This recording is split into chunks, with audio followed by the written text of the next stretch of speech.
Hi everyone, in this video we're going to take a look at our biochemistry and analysis assignment. So we are from group 3 consisting of Afiq Iqmal, me myself Darishwini, Jin Wong, Vinod and Sagat. We're going to talk about the cervical cancer, which is covered in our report later on. The woman's cervix is the lower part of the uterus and it's made up of strong muscles that can stretch to allow the passage for the baby during a childbirth. Besides that, the cervical cancer is one of the most preventable cancers as it can be detected early through regular pap test and HPV screening, and we'll be discussing this later on in this video. So without further ado, let's take a look on the introductions to cervical cancer. So in this video, we'll be talking about biomedical based nanostructure, which offers a promising avenue to propagated therapies in cervical cancer treatment due to their biocompatibility and biodegradability.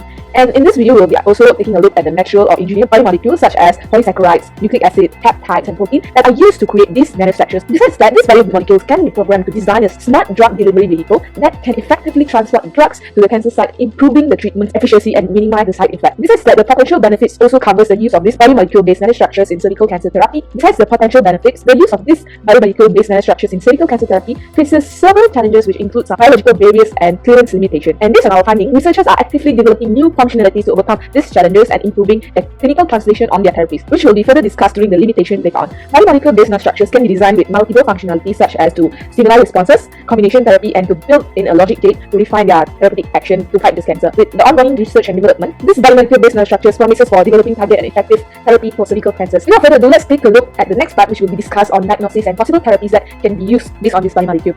Hi, I'm Vinod and I'll be explaining on the detection and diagnosis of cervical cancer. So back in 2018, the US Preventive Service Task Force, USPSTF, recommended co-testing, citing the pap smear and HPV test as the best testing standard. Pap smear detects pre-cancers, while traditional liquid-based pap smear collects cells from the cervix transitioning zone and transfers them to a vial of liquid preservative. So they collect it using the speculum, which then twist motion is used to extract the cancer and cervical linings. E6 and E7 biomarkers of cervical cancers are normally checked for whether it's negative. But as if the test comes out negative, then a second test will be done, which is the HPV test. So the HPV test detects the 16 E6 antibodies and tests for HPV. It's the same procedure. It uses modern technology to detect the DNA of high-risk HPV, but both tests are carried out for better accuracy that is cervical cancer present. If both of these methods are not enough, a better diagnostic treatment is the colposcopy. Colposcopy is the treatment after pap smear and HPV. It is colposcopy is inserted with a microscope into the cervix to where the doctor would actually be searching for any cancerous lining on the cervix, on the endocervical canal lining. So for the most effective method of defense against human HPV is through vaccination. There are 3 different vaccinations, but the most popular ones that is approved by the FDA is Cervarix, Gardasil 9, where these vaccinations create some immunity, viral neutralizing antibodies, and block virus entrance into the host cells. The method of removing cancerous cells from the cervix is through surgery. This is also one of the methods for treatment of HPV virus, where the lining of the cervix, which contains E7 and E6 activities, is removed either via cutting edge light, a laser, or using a scalpel as shown. So the limitations and challenges of the methods. Even the qPCR method has some drawbacks, includes that it's very cost expensive and it takes, as the equipments to test recombinase polymerase amplification and loop mediated isothermal amplification, it's new, and hiring people who has this knowledge requires a lot of salary. Even HPV and qPCR test has some drawbacks because they are not highly accurate. Pap smear alone does not screen for HPV. It is only a test that looks for cellular alterations of the cervix linked to HPV infection. The pap test does not actually test for the presence of HPV itself. So what's the limitation of colposcopy is that even that it has given numerous contribution, it is not that accurate. It is still considered to be low with only 30% to 70% efficiency. Chemical staining is one of the procedures that requires precision in terms of its operation and monitoring. So this is not that accurate due to its range. Now I'll pass it to the next presenter. Hi, I'm Afiq and I will continue with the methods and improvements. I will continue with the sustainability, reproducibility, and usability of methods that have been mentioned by Vinod just now, as well as the stakeholders involved. The first one is the colposcopy. So this method actually can definitely be used, reproduced, and sustained in the future. Why? This is because digital colposcopy have high definition imaging capability, and it actually can give prospect for autonomous image based diagnosis. Not only that, it also have the high definition cervical images, which then will allow the colposcopists have a better chance of achieving greater accuracy in their colposcopy operations.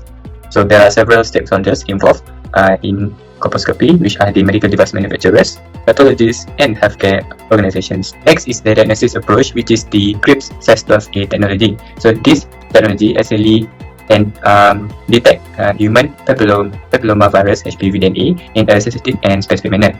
And it also can identify viruses using anal swabs. However, this current technology actually requires costly equipment, so it limits it as a point of care diagnostic tool. However, this demonstrates that the emergence of CRISPR-based nucleic acid detection actually holds a promise in molecular disease diagnosis. So with the development of gene editing nucleases year by year, we actually can give more room to scientists, engineers, clinicians, and also doctors to actually provide better solutions for gene-related diseases. And at this rate, actually many stakeholders could benefit from this method, especially for certain countries that are still in the process of making the regulations of this method to be used in their countries, such as United Kingdom, India, Bangladesh, Philippines, and Indonesia. So let's move on to the improvement on diagnosis, which we will be focusing on the KIB3013 technology. We know that in our future there are various possible options that we can do to enhance KIB3013 technology for cervical cancer diagnostic. So the first one is actually we can identify and target new biomarkers that are unique to cervical cancer, and this is actually to increase the accuracy and sensitivity of KIB3013 based diagnostic assays. And the development of new biomarkers is actually to enhance the KIB3013 technology for detection of cervical cancers. So we need to know that biomarkers are actually molecule or actually the traits that can detect the existence or the severity of a disease. So with this new discovery of these biomarkers, we actually can increase the accuracy and sensitivity of KIB3013 based diagnostic testing. And not only that, we need to know that DNA methylation patterns are actually one of the examples of the possible biomarker for cervical cancer. So DNA methylation is sort of like an epigenetic change that show in cervical cancer. So KIB3013 based assays actually have been proven by researchers to identify this DNA methylation patterns with excellent sensitivity and also its specificity. So the presence of the microRNAs, or we can also call it as miRNAs, is actually another example of possible biomarker for cervical cancer. So from this, we can know that miRNAs can have the ability to influence gene expression and also have been linked to the development and progression of several cancers, which include cervical cancer. That's all from me. I will pass to the next person. Next point, which is the impact of the mentioned methods on patients or public safety. The effect of the RPA and LAMP in detecting HPV from patients tested can be divided into positive and negative impacts. Rapid diagnosis, non-invasive, and point-of-care testing are among the advantages of RPA and LAMP. They are very useful in the detection of pathogens within 20 minutes, thus enabling fast diagnosis. The cons are that these tests are not widely available in all healthcare settings. Cost-effectiveness estimates will continue to be updated in order to provide decision-makers with information regarding HPV-based screening programs in a country with lower middle income as additional data on implementation costs and the impact on health become available. The impact on environment and sustainability. The 3 points are one-time use test kit, cervical screening programs, and also energy-efficient heating. The plastic consumables in a single-use test kit such as tubes, tips, and reaction blood vessels, which contribute to waste generation. However, compared to other nucleic acid amplification techniques, RPA and LAMP generate less waste due to the smaller reaction volume and reduced need for multiple instruments. Proper disposal of used plastic consumables should be implemented to minimize the impact on the environment. Using energy-efficient heating sources or optimizing reaction conditions can reduce the amount of energy consumed during the amplification. The combined approach of amplification and product identification in a single PCR reaction is an exciting one, with great potential for both clinical and non-clinical development, particularly in terms of introducing HPV testing into cervical screening programs. Opportunity for high throughput are possible by combining one or of several available robotic handling instruments for DNA extraction with the life cycle system. In order to overcome the limitation, the KIB3013 system is introduced. It uses a guide RNA to target specific sequences of HPV DNA, which is then cleaved by the Cas12a enzyme, releasing a fluorescent signal that can be detected and measured. This process is known as CRISPR-based detection, and it is more specific, sensitive, and faster than traditional HPV testing methods. This technology has the potential to enhance the detection process of cervical cancer and lead to better patient outcomes. Good day to Dr. Safwani and my fellow friends. I'm Sagan from Group 3 and I'll be continuing with this presentation. So let's move on to the next slide. In this presentation, I'll be focusing on the technology called the human papillomavirus testing technology. And you might ask, what is HPV? HPV is actually a commonly sexually transmitted infection, STI, which occurs during sexual intercourse. And this HPV can also increase the risk of cervical cancer. However, this testing can also be further improved by producing the so-called quasi-viruses. And quasi-viruses, what's unique about it has the ability to actually mutate a millionfold higher than any other viruses, which makes it a potential biohazard, which can infect any individuals due to its mutation nature. And advantage of this quasi-virus is due to its high adaptability and low fatality rate, which can actually pose a side effect which can increase the risk and potential devastating pandemics.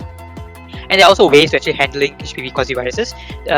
These quasi-viruses has to be handled under safety practice such as the biosafety level 2 and level 3 practice, and this includes the reopening lab coats, double gloves and face protection, as well as lab goggles and P100 respirator to those whoever is handling this virus.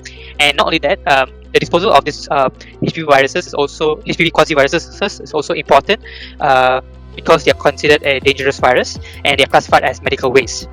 And this HPV quasi-viruses undergoes an autoclave process, where the viruses is placed in autoclave bags with international biohazard symbol. And the records of this autoclave process on the viruses must be actually kept in the laboratory or any other health institutions for future references.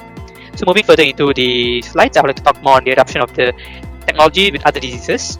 And this technology can be also adopted to other diseases such as the oropharyngeal cancer and also the penile cancer. Talking about the HPV testing with the oropharyngeal cancer, this cancer actually involves the squamous cell carcinoma of the oropharynx, which develops near the mid portion of the pharynx, and this HPV test has been approved by the FDA in the US under the laboratory developed tests called LDTs. And there are also many techniques for the analysis of HPV testing under the HPV DNA, HPV messenger RNA, or the P16 protein. And on the other hand, the HPV testing can be also used for penile cancer, where penile cancer actually develops in the tissues of the penis or foreskin, especially in the species of men. It occurs more often in men aged 50 to 70 years old, and it develops near the glans area of the penis. And this HPV testing and detection in the penile carcinoma is actually very inconsistent and less noticeable compared to the testing with the cervical cancers. And this HPV mainly occurs in the squamous cell carcinoma subtypes of the penile cancer.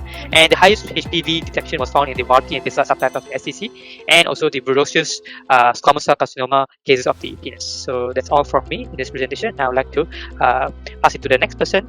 Let us recap the conclusion and some key takeaways that we have learned. In this video, we have learned that biomolecule-based nanostructure could be used to develop targeted therapy for cervical cancer. We have also pointed out that these nanostructures are made naturally or engineered biomolecules such as disaccharides, nucleic acid, peptides, and protein. They are either biocompatible, biodegradable, which is suitable and often have in-strict biological activities that is made well suited for the targeted drug delivery. These properties enables the biomolecules can be actively or precisely programmed. Besides that, we have also discussed on the researches that we have found out and the possible ways in developing new functionalities to overcome the limitations that we have discussed and improve the translation of biomolecular nanostructures for the cervical cancer therapy. Besides that, we've also found out that a non-genotyping diagnosis approach combined the recombinase polymerase amplification, which is RPA method that we have discussed, identifies the 13 different forms of high-risk HPV, which ultimately can be used to prevent the cervical cancer. This HPV antibodies and tests for HPV detection is a promising blood-based biomarkers for the HPV, which can be used to detect any HPV, especially that it is related to cervical, vaginal, and vulvar cancer. So this co-testing with pap smear or HPV is the recommended testing for standard HPV cancer, and liquid-based pap smear enables the diagnosis and detection for diseases such as HPV gonorrhea with a single collection could be done to detect this cervical cancer at an early stage. So that is all from our group. These are some of the references. So that wraps up this video. Thank you for listening.